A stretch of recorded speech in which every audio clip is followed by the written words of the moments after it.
I want to thank everyone for coming.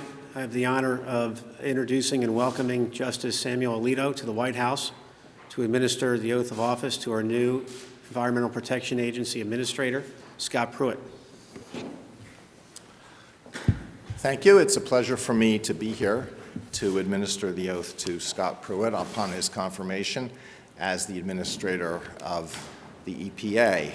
We are in a beautiful venue and a historic one.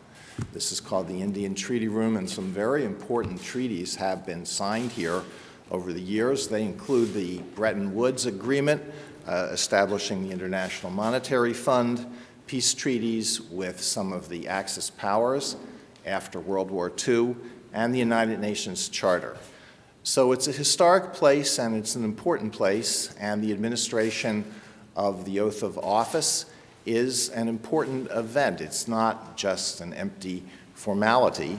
The founders of our country understood this from the beginning. Alexander Hamilton, in Federalist number 27, spoke of the sanctity of the oath requirement, and I'm sure he took that literally. 50 years later, Justice Joseph Story declared that the wisdom of this, quote, solemn obligation was, quote, a proposition too clear to render any reasoning necessary to support it.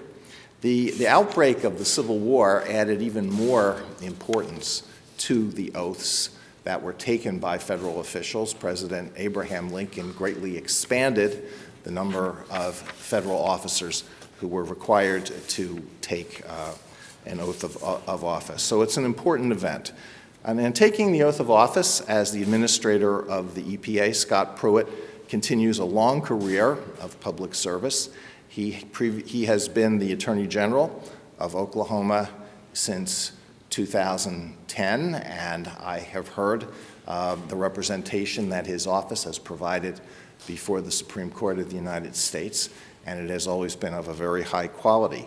Before that, he served as a state senator, but now I come to what most impressed me about his career. He was once the co-owner and the managing general partner of the Oklahoma City's AAA minor league baseball affiliate, which at one time was the stepping stone to the team that I have been rooting for my whole life, the Philadelphia Phillies.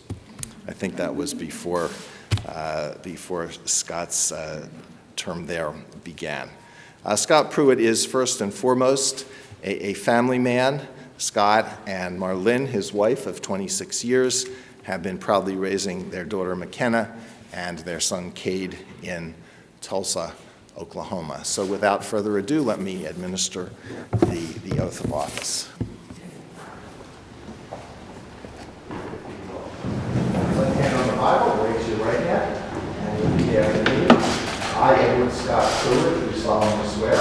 I, Edward Scott Pruitt, do solemnly swear that I will support and defend the Constitution of the United States that I will support and defend the Constitution of the United States against all enemies, foreign and domestic. against all enemies, foreign and domestic. That I will bear true faith and allegiance to the same. That I will bear true faith and allegiance to the same. That I take this obligation freely, That I take this obligation freely, without any mental reservation or purpose of evasion. without any Mental reservation reservation or purpose of evasion. or purpose of evasion. And that I will well and faithfully discharge the duties That I will well and faithfully discharge the duties of the office upon which I am about to enter. upon the office that I am about to enter. So help me God. So help me God. Congratulations. Thank you.